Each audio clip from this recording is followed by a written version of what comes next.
Hello guys welcome back to the channel to our new mini blog. आज के राते डिनारे থাকছে সাবুর খিচুড়ি। তো সাবুটাকে আমি 2 থেকে 2.5 ঘন্টা ভিজিয়ে রেখেছিলাম, বড় দানার সাবু। আর জল ঝরিয়ে এটাকে থালার মধ্যে ছড়িয়ে রেখেছি, এতে শুকনোই যায় আর গায়ে গায়ে লেগে না থাকে। আর রয়েছে মুগ ডালটাকেও ভিজিয়ে রেখেছিলাম, তারপর অল্প করে সেদ্ধ করেছি যাতে গোটা গোটা থাকে, দাঁতে পড়ে ভালো লাগবে। এখানে রয়েছে আদা গ্রেট করে রাখা, আর সবজির মধ্যে দিয়েছি আলু, গাজর, বরবটি, ফুলকপি, আর ফোড়নে দিয়েছি অল্প করে জিরে, 5 ফোড়ন আর 2টো তেজপাতা, 2টো শুকনো লঙ্কা ফোড়ন দিয়ে এখন এই সবজিগুলোকে ভালো করে ভেজে নিচ্ছি। হালকা ভাজা হয়ে আসলে, একটু সেদ্ধ মতন হয়ে আসলে এর মধ্যে ডাল আর সাবুটা দিয়ে দেবো। আর খুব সিম্পলভাবে সাবুর খিচুড়ি হয়, আমিও জানতাম না, আমি অনেকটা ইউটিউব থেকে দেখে নিয়েছি।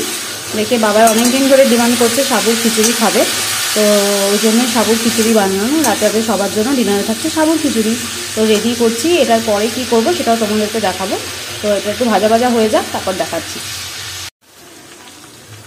প্রায় ভাজা ভাজা হয়ে এসছে, আর এর মধ্যে দিয়ে দিয়েছি এখন আমি অল্প করে একটু চিনি। আর তোমাদের বলতে ভুলে গেছিলাম যে আদা গ্রেট করে রাখা ছিল, ওটা আমি আগে দিতে ভুলে গেছি। তো একটু ফাঁকা করে নিয়ে কড়াইয়ের মধ্যে ওটাকে আমি আবার ভেজে আদাটা তার মধ্যে দিয়েছি।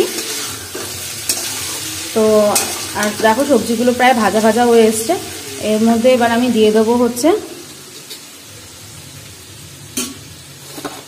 এই মুগ ডালটা।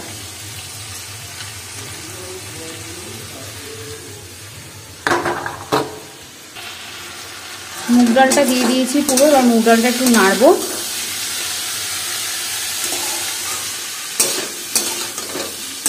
তার আগে আমি নুন হলুদ সব দেওয়া হয়ে গেছে এর মধ্যে ভাজার সময়। এবার দিয়ে দেবো আমি সাবু। এবার দেওয়া হয়ে গেছে সাবুটাকে দিয়ে এবার ভালো করে নাড়াচাড়া করে নেবো। অ্যাকচুয়ালি আমিও সাবুর খিচুড়ি ফার্স্ট টাইম করছি, আমি জানতাম না কীভাবে করতে হয়, তাই ইউটিউব থেকে সবার ওর রেসিপি দেখে নিজের মতন করে এবার করার চেষ্টা করছি। প্রচুর সিম্পল, যত কটা ভিডিও দেখেছি প্রচুর সিম্পলভাবে করেছে, তো আমিও সেরকমই সিম্পলভাবে করার চেষ্টা করছি, যাতে ভালো খেতে হয়, সবাই খেতে পারে। কারণ রাতে ডিনারের জন্য যাতে সবাই খেয়ে না বলে যে খারাপ হয়েছে। তো সাবুটাকে ভালো করে এবার মাখিয়ে নেব, তারপরে একটু পর 2-3 মিনিট বাদে আমি জল দিয়ে দেবো, জল দিয়ে ফোটাবো। তো সাবুটাকে এবার ভালো করে মাখিয়ে নিই। প্রায় আমি পুরো সবজির সাথে মাখিয়ে দিয়েছি। এরপর দিয়ে দেবো এর মধ্যে জল।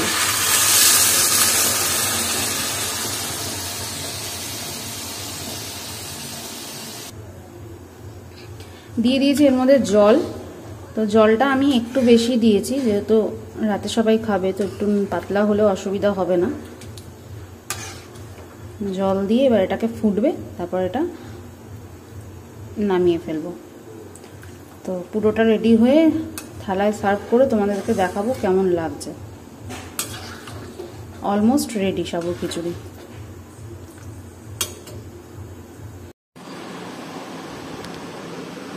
খিচুড়ি আমার হয়ে গেছে, আর সাবুর খিচুড়িটা দেখতে ঠিক এরকম লাগছে, খেতে কেমন লাগছে বাবাই বলবে। তো সাবুর খিচুড়ি আমার কমপ্লিট, জলটা শুকিয়ে এসছে আর মা নামিয়ে দিয়েছে গিয়ে। খিচুড়ি ঠিক দেখতে এরকম হয়েছে, দেখতে তো মনে হচ্ছে ভালোই হয়েছে। তো সাবুর খিচুড়ি রেডি, রাতের আমার ডিনার রেডি। চলো টাটা।